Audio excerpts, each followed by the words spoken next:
तो नमस्कार दोस्तों, स्वागत है आपका अपने यूट्यूब चैनल पर।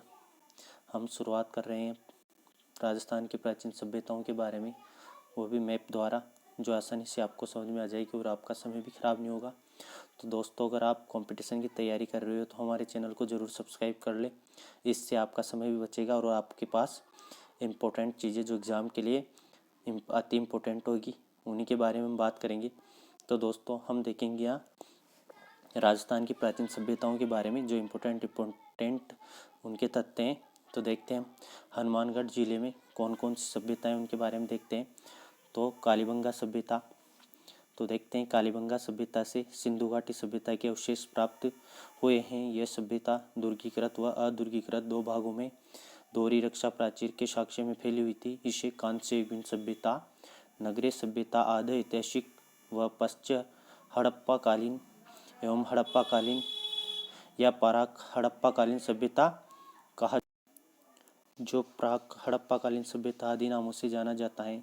तो इतिहासकार दशरथ शर्मा ने कालीबंगा सभ्यता को सिंधु घाटी साम्राज्य की तीसरी राजधानी कहा है। यह सभ्यता सरस्वती या दृश्यवती या घग्गर आदि के मुहाने पर स्थित है। कालीबंगा का शाब्दिक अर्थ काले रंग की चूड़ियाँ हैं। इस जगह की सर्वप्रथम खोज 1952 ईस्वी में अमलानंद घोष ने की तथा इसका उत्खनन 1961-62 में ब्रजवासी लाल, बीबी लाल व बालकृष्ण थापर, बीके थापर ने की।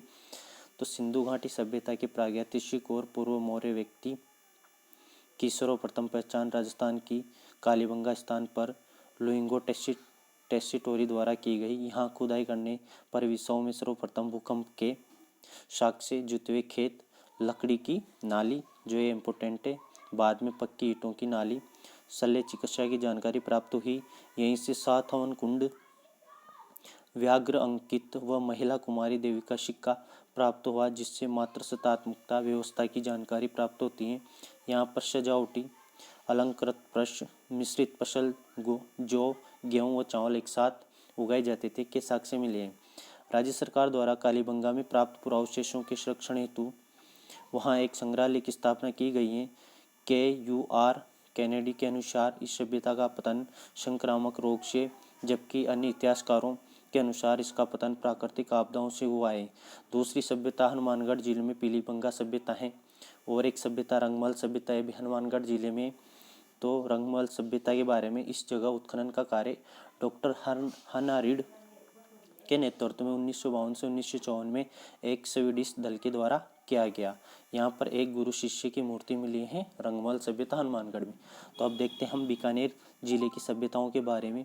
तो सावणिया सभ्यता बीकानेर में है, पुंगल सभ्यता भी बीकानेर में और सोंती सभ्यता भी बीकानेर में। तो सोंती सभ्यता बीकानेर को कालीबंगा प्रथम के नाम से जाना जाता है। इसका उत्खनन 1953 में अमलानंद घोष के द्वारा किया गया था।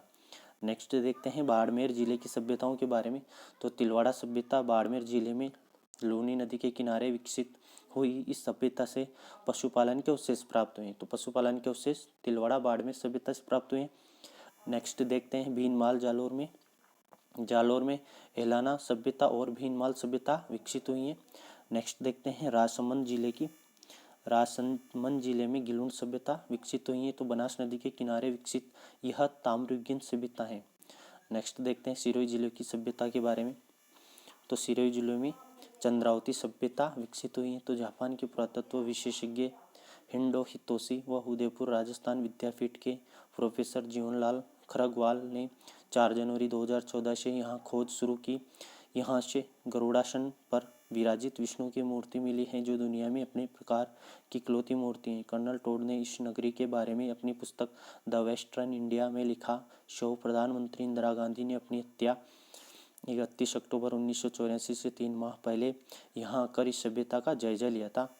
तो नेक्स्ट देखते हैं उदयपुर की सभ्यता के बारे में। उदयपुर जिले में आहड़ सभ्यता विकसित हुई है। तो इसी आहड़ सभ्यता को बनास सभ्यता, स्थानीय भाषा में धूलकोट या आगाटपुर आदि नामों से जाना जाता है। यह सभ्यता 4000 वर्ष पुरानी है, जिसकी खोज 1953 ईस्वी में अक्षय कीर्ति व्यास ने की। इस सभ्यता का सर्वप्रथम उत्खनन 1955-56 में रतनचंद्र अग्रवाल, जिसे RC अग्रवाल के नाम से जाना जाता है, ने किया। तो सार्वजनिक सर्वाधिक उत्खनन पूना विश्वविद्यालय के प्रोफेसर हंसमुख धीरज लाल सांकलिया HD सांकलिया ने किया।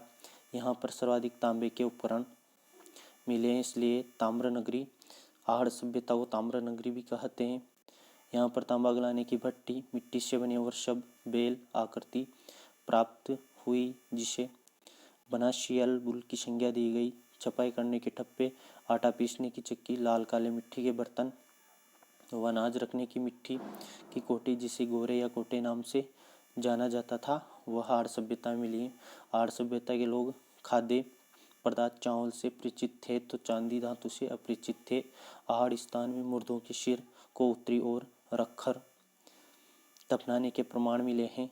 और बालातल सभ्यता, यह भी उदयपुर जिले में, इसका उत्खनन 1993 में VN मिश्र के नेतृत्व में वल्लभनगर उदयपुर में किया गया। यहाँ पर पशुपालन, कृषि, शिकार के अवशेष व तांबे के आभूषण प्राप्त हुए हैं। 11 कमरों वाला विशाल भवन राजस्थान की बालातल सभ्यता उदयपुर में पाया गया है। और जाडोल सभ्यता भी उदयपुर में। नेक्स्ट सभ्यता के बारे में देखते हैं। नगरी सभ्यता जो चित्तौड़गढ़ जिले में विकसित हुई है। तो नगरी सभ्यता, इसका प्राचीन नाम मध्यमिका या मध्यमिका नगरी, जो महाभारत और महाभाष्य दोनों में उल्लेखित था, जिसकी खुदाई 1904 ईस्वी में डॉक्टर भंडारकर द्वारा की गई, जिसमें सीवी जनपद के सिक्के मिले हैं। नेक्स्ट सभ्यता देखते हैं सीकर जिले की सभ्यता में। तो गणेश्वर सभ्यता के बारे में। तो गणेश्वर सभ्यता इसे पूर्व हड़प्पा कालीन सभ्यता या ताम्रयुगीन सभ्यता नामों से जाना जाता है। यह सभ्यता कांतली नदी के मुहाने पर विकसित हुई है। इसकी सर्वप्रथम खोज 1972 ईस्वी में रतनचंद्र अग्रवाल, RC अग्रवाल ने की तथा उत्खनन भी 1977 ईस्वी में रतनचंद्र अग्रवाल व श्री विजय कुमार ने किया। यहाँ सबसे प्राचीन तांबे के उपकरण मिले हैं, इसलिए इसे ताम्र सभ्यता की जननी कहते हैं। यहाँ पर तांबे का मछली पकड़ने का कांटा व बाण मिले हैं। गुरारा सभ्यता, यह भी सीकर जिले में स्थित है। यहाँ पर चांदी के 2744 पंचमार्क सिक्के भी प्राप्त हुए हैं। तो दोस्तों, ये राजस्थान की कुछ प्राचीन सभ्यताएं हैं और कुछ प्राचीन सभ्यताएं अगले वीडियो में देखेंगे। अगर आप चैनल पर नए हो तो चैनल को ज़रूर सब्सक्राइब करें, क्योंकि आपको बहुत इम्पोर्टेंट चीज़ें बिना टाइम वेस्ट करे हुए इस चैनल पर मिलती रहेंगी। और बेल आइकन प्रेस करें।